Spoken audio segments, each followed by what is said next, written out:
the Rolls personal monitor, the PM50. Is it any good?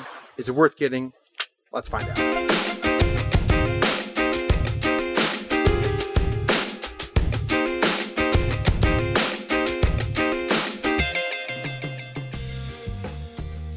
All right, here we have the Rolls personal amp, the PM50s.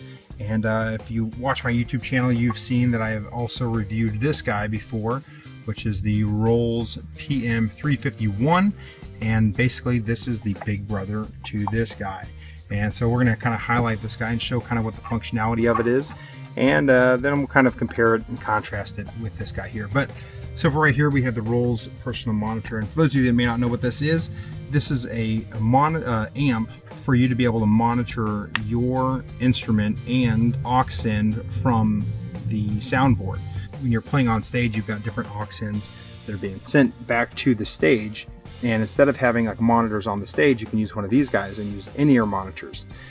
So how that works is on the back here, you've got your monitor input.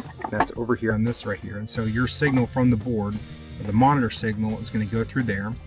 And then when you come down here, this is where you're going to turn that up or down. So if you have your headphones plugged in here, you put your headphones in there and you're able to turn this up or down however much you want. You don't ever have to go tell the guy, on the soundboard, hey, turn me up or turn me down, or turn the mix up or down.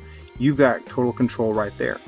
And what really makes this great is not only do you have control over the mix volume, but you also have control over your instrument volume here. If you go on the back here, you can see that there is a mic input right here, and you'll be able to basically plug your instrument into here, and then this mic level here will control this over your monitor level. So if say you're a singer and you're using this, you're able to get, if you said, hey, I need to have more of me in the mix, you could boost yourself. And so imagine if you had 4 different people, all 4 of them using this, they could have a general mix right here and then boost themselves, kind of like the more me volume knob here, and they could boost their volume here.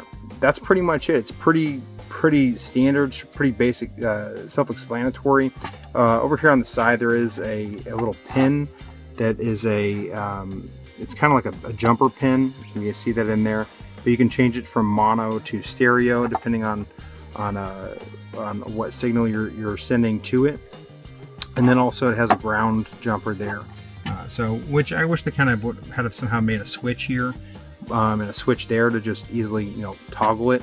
Kind of like one of the switches here. It'd be nice to just have a switch like that, but maybe they saved some money on that and they're passing it off to you. This guy here runs about 50 bucks. You guys can usually find these for about 50 bucks. You do have to power them, so you'll need to have like a 9-volt adapter here, but it does come with one when you buy it. It does have an adapter that comes with it. So comparing it with this guy, the PM351, they're basically the same. They function the exact same way, except that on the back here, there's 2 inputs on this guy.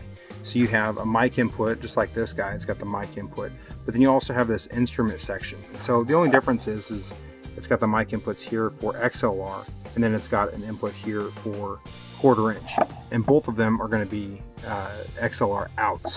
So essentially this ends up being a direct box as well as the monitor. And you could use this that same way. You would just need to get some sort of adapter. You can't plug your guitar directly in there. You'd have to have a 1/4 inch adapter, and you can find those on Amazon for $4 or $5, but you'd need to get XLR male to a 1/4 inch female for that. And so this one, just the compare and the contrast, they have the same exact thing. This just has an extra 1/4 inch input, and then it allows you to do 2 different things. So you have like your line level. They changed it. Instead of saying monitor level, it's line level. It's the same thing. And so you're able to adjust the mix of the aux being sent to you. And then you also have, if you're playing a mic in here or an instrument, if you had again a 1/4 inch adapter plug in here, you could have one going in there, and you could also have another one, another instrument going in here. And so it's basically just giving you 3 signals. So if you're a guitar player that plays with a mic, then you're probably going to want to get this guy. You know, you can mix both of your signals right here and kind of create your own mix. If you're just a singer, then you're probably going to want this guy. And honestly, comparing and contrasting, these guys run about 75 bucks. So it's not like a crazy amount more, you know, 50 bucks compared to 75. I just recommend just go ahead and getting the PM351, just because you're getting a little bit more bang for your buck. The build quality is the exact same with these guys. This guy has been through the ringer a lot, still functions great. I have nothing bad to say about Rolls products. I think they're inexpensive for what they give you, and I'm just very, very, very happy with them.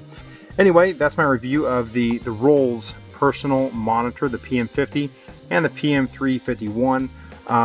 They're both really great products. I don't think you're really gonna be able to complain or have too much bad to say about either one of them. This is kind of, I know a lot of churches that use these. We use these. Everybody in our band has one of these, and they just function very, very well.